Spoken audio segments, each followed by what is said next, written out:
বছর যে হত্যাকাণ্ডগুলো আমরা চাক্ষুষ প্রমাণ রয়েছি, যে রক্তের দাগগুলো এখনো দগদগে আমাদের চোখের সামনে ভাসছে। এখনো প্রত্যেক ভিডিওগুলোতে আমরা দেখছি কারা শুট করছে, কারা হত্যা করছে, কারা গুলি করছে। অথচ 1 বছর পর আপনি একজন হত্যাকারীর বিচার করতে পারলেন না। আপনার কিসের বিপ্লবী সরকার, কিসের রক্তের সরকার? আপনারা একটা ধীরগতি এবং অলস সরকার। সংগ্রামী উপস্থিতি, আজকে গোলায়ের ঘোষণাপত্র হওয়ার কথা রয়েছে। আমরা সরকারের বিভিন্ন সোর্সের মাধ্যমে, তথ্যের মাধ্যমে জেনেছি। আমরা উদাত্ত আহ্বান জানাবো, এই ঘোষণাপত্রে শহীদ গাজীদের বাংলাদেশের ইতিহাসের সঠিক ব্যাখ্যা সহ বাংলাদেশের প্রত্যেকটি নাগরিকের অধিকার নিশ্চিতের জন্য আগামী দিনে যদি কেউ ফ্যাসিস্ট হতে চায়, এই ফ্যাসিস্ট হওয়ার পথ রুদ্ধ করার জন্য একটি সমৃদ্ধ ঘোষণাপত্র পেশ করবেন। যদি ঘোষণাপত্র নিয়ে কোনো তালবাহানা করা হয়, যদি ঘোষণাপত্রে কোনো ব্যক্তি গোষ্ঠীর দলের বক্তব্যের প্রতিচ্ছবি হয়, আমরা ছাত্র সমাজ এই ঘোষণাপত্র ছেড়ে চুরমার করে দিব ইনশাআল্লাহ। এই ঘোষণাপত্রে প্রত্যেক শহীদ গাজীদেরকে স্বীকৃতি দিতে হবে, এই আন্দোলনকে স্বীকৃতি দিতে হবে। আমরা খুব দুঃখের সাথে দেখেছি যে আন্দোলন ছাত্র সমাজ তৈরি করেছিল, যে আন্দোলনের মধ্য দিয়ে বাংলাদেশের মুক্তি এসেছে, অথচ এতগুলো সংস্কার কমিশন গঠন করা হয়েছে, শিক্ষার সংস্কারের নামে কোনো কমিশন গঠন করতে পারেন নাই। এর চেয়ে লজ্জা, এর চেয়ে দুঃখজনক এই সরকারের জন্য আর কিছুই হতে পারে না। আজকে আমাদের ছাত্র ভাইয়েরা সে মানসিক ট্রমার মধ্য দিয়ে এখনো যাচ্ছে। আমরা যারা ভাই হারিয়েছি, আমার বন্ধুকে হারিয়েছি, আমার ভাই বোনদেরকে হারিয়েছি, আমরা এখনো সেই রক্তের দাগগুলো আমাদের চোখ থেকে যায় নাই। অথচ এই শিক্ষার্থীদেরকে নিয়ে তাদের মানসিক ট্রমা দূর করার জন্য একটি বিশেষ ব্যবস্থা গ্রহণ করা ছিল, সেটা করেন নাই। আমরা দাবি জানাচ্ছি, অতি সত্বর শিক্ষাঙ্গনগুলোকে শিক্ষার্থীদের উপযোগী করে, শিক্ষার্থীদের নিরাপত্তা নিশ্চিত করে, শিক্ষার্থীদের সঠিক অধিকার নিশ্চিত করে আপনাদেরকে যথাযথ উদ্যোগ গ্রহণ করতে হবে।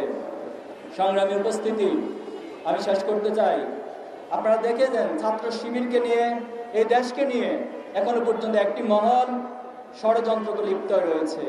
আপনাদের নজরে কি এসেছে? এসেছে। অতীতে ছাত্র শিবিরকে নিয়ে অনেক ষড়যন্ত্র করা হয়েছে, আমাদের বিরুদ্ধে অনেক প্রোপাগান্ডা, মিথ্যাচার করা হয়েছে। কিন্তু যারাই আমাদেরকে মিথ্যাচার করেছে, প্রোপাগান্ডা চালিয়েছে, আমাদের বিরুদ্ধে অবস্থান নিয়েছে, আমাদেরকে বিভিন্ন ট্যাগিং দিয়ে হত্যার উপযোগী করেছে এবং আমাদেরকে জুলাই আগস্ট আন্দোলনে আমাদের সম্পৃক্ততার কারণ দেখিয়ে ছাত্র শিবিরকে গত বছর 1 আগস্ট নিষিদ্ধ করেছিল। আপনাদের মনে আছে? ছাত্র শিবিরকে নিষিদ্ধ করার মাত্র 5 দিনের ব্যবধানে ফ্যাসিস্ট হাসিনাকে বাংলাদেশ ছেড়ে পালিয়ে যেতে বাধ্য করা হয়েছে। এজন্য অতীত থেকে শিক্ষা গ্রহণ করুন। আমরা আবার বলছি, অতীত থেকে শিক্ষা গ্রহণ করুন। অতীত থেকে শিক্ষা না নিয়ে যদি আবার আপনারা একই ভুল করেন, একই গর্ত ছাত্র শিবিরের জন্য করেন, আপনাদেরকে সে একই গর্তে পতিত হতে হবে। এজন্য আমরা বলি, আমাদেরকে যারা ভয় দেখায়, আমাদেরকে ভয় দেখিয়ে তারা পালিয়ে যায়, কিন্তু আমরা এই জমিনে টিকে থাকবো ইনশাআল্লাহ। সংগ্রামী উপস্থিতি, আমরা চমক লাগানো কোনো কিছু দেখাতে চাই না বাংলাদেশকে। আমি আবার বলছি, ছাত্র শিবির চমক লাগানো কোনো আন্দোলনের নাম নয়। ছাত্র শিবির একটি দুর্বার আন্দোলন, ছাত্র শিবির 1 লক্ষ প্রাণে ছুটে যাওয়া আন্দোলনের নাম। আমরা আমাদের প্রতিষ্ঠা লগ্ন থেকে অনেক ভাইকে হারিয়েছি, অনেক শাহাদাতের পথ মাড়ি দিয়েছি। আমাদের 7 জন ভাই এখনো গুম রয়েছে। এই সরকার এতটাই ব্যর্থ, 1 বছর পার হওয়ার পর এখনো আমাদের গুমকৃত ভাইদের সন্ধান পর্যন্ত দিতে পারে না। আমরা সকল ব্যথা, সকল কষ্ট আমাদের অন্তরে ধারণ করে আমরা সাহস সঞ্চার করেছি। আমরা বলতে চাই, আমাদের এই যাত্রা অনন্তকালের দিকে, আমাদের এই যাত্রা অনন্তকালের দিকে। আমাদেরকে বাধাগ্রস্ত করতে এসে নিজেদের জন্য নিজেরা ভুল পথ বেছে নেবেন না, নিজেদের ক্ষতি নিজেরা সাধন করবেন না। আসুন আমরা আজ একতার কথা বলতে চাই। আমরা জুলাইকে ধারণ করে, জুলাইয়ের শহীদদেরকে ধারণ করে, জুলাইয়ের আহতদেরকে ধারণ করে, জুলাইয়ের গাজীদেরকে ধারণ করে তাদের প্রত্যাশিত বাংলাদেশ গড়ে তুলতে চাই।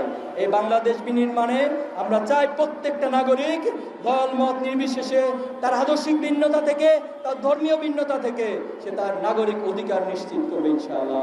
এবং আমরা সেরকম একটি সমৃদ্ধ বাংলাদেশ গড়তে চাই। ছাত্র সমাজ সহ বাংলাদেশের সকল সচেতন নাগরিককে ছাত্র শিবিরের অগ্রযাত্রায় সহযোগিতা এবং দোয়ার প্রত্যাশা করে আমরা এখানে শেষ করছি।